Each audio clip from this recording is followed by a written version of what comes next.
My mum went to the Seoul Olympics sailing, and it was the first time that women had ever got to compete in sailing at the Olympics.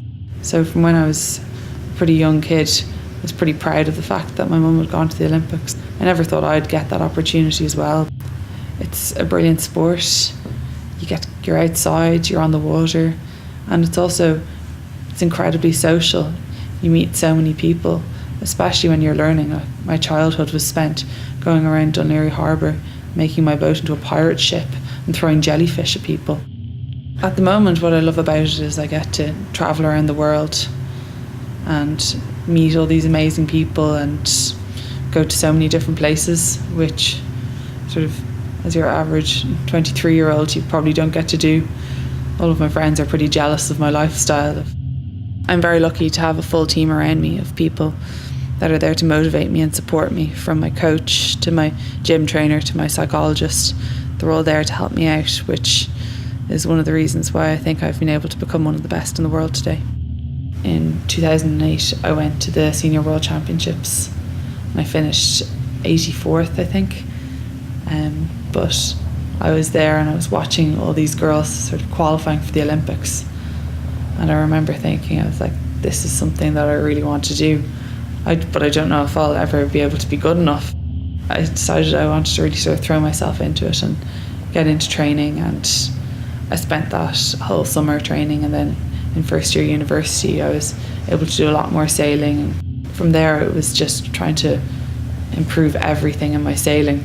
When I went to the 2009 Worlds, I'd put in a lot of training and I ended up finishing 8th overall, which was a massive improvement, and none of the other sort of international girls knew where I'd come from.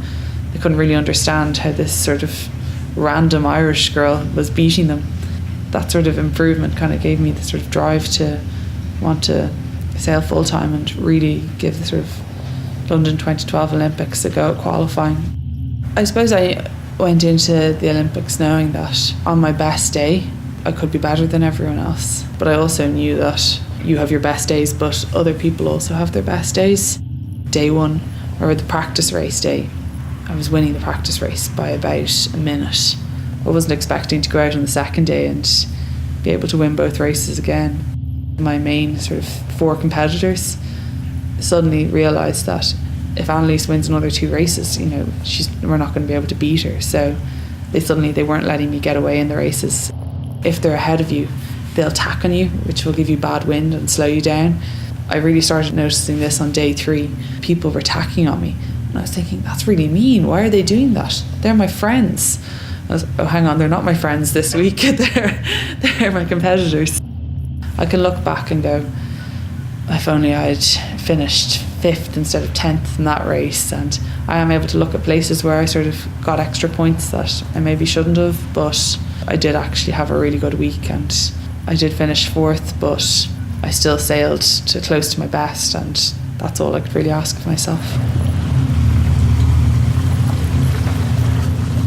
Sports Council, they supported me from when I was first on the youth squad when I was 15-year-old up until when I actually qualified for world-class funding in 2009.